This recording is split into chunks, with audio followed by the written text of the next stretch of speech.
Welcome to BVR today news. మా channel మీకు నచ్చినట్టయితే లైక్ చేయండి, షేర్ చేయండి, కామెంట్ చేయండి. మర్చిపోకుండా బెల్ సింబల్ని క్లిక్ చేయండి. సబ్స్క్రైబ్ చేయడం మర్చిపోకండి. తిరుపతిలోని శ్రీనివాసం వద్ద తొక్కిసలాట, 4 మృతి. వైకుంఠ ద్వార దర్శనం టికెట్ల జారీ సందర్భంగా తిరుపతిలోని శ్రీనివాసం వద్ద అపశృతి. టోకెన్ల కోసం ఒక్కసారిగా భక్తులు రావడంతో తీవ్ర తోపులాట జరిగింది.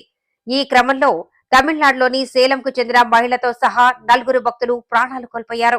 ఈ ఘటనలో మరికొంతమంది అస్వస్థతకు గురి కావడంతో రుయా హాస్పిటల్ కి తరలింపు. తొక్కిసలాటలో గాయపడిన బాధితుల సంఖ్య మరింత పెరిగే అవకాశం. తోపులాట జరిగిన ప్రాంతాలకు భారీగా చేరుకున్న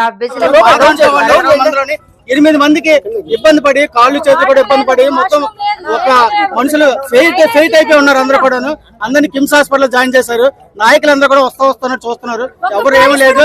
పోలీసులు అందరినీ వేస్ట్ గా చూస్తున్నారు. దరిద్రంగా ఉన్నారు అందరూ. అది పరిస్థితి. ఇక్కడ పోలీసులు ఎప్పుడు కూడా సరిగా చేయలేదు. మా పరిస్థితి అందరినీ ఏం చేయాలని మీరు ఆలోచించుకోండి.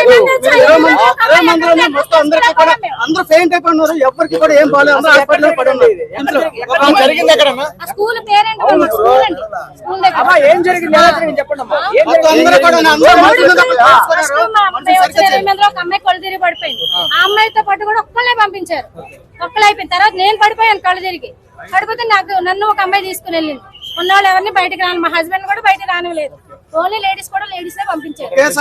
తెలివి వచ్చిన తర్వాత వెళ్తుంటే మేము పంపిస్తాం, కంగారు పడకమ్మా, ఊపిరి తీసుకోండి అమ్మా, నీళ్ళు తాగండి అమ్మా అని అన్ని బాగానే చెప్పారు. కానీ క్రౌడ్ ఎక్కువైపోయింది. జనాలు ఒకసారి గేట్ తీసారు. ప్రజలది ఉందండి, పోలీసులది ఉంది. కానీ పోలీసులది ఎక్కువ ఉంది. ఎందుకంటే పోలీసులు ఎక్కువ ఉన్న వాళ్ళు సరైన మార్గంలో పెట్టలేకపోయారు. ఇదంతా పోలీసుల వరకే ప్రాబ్లం.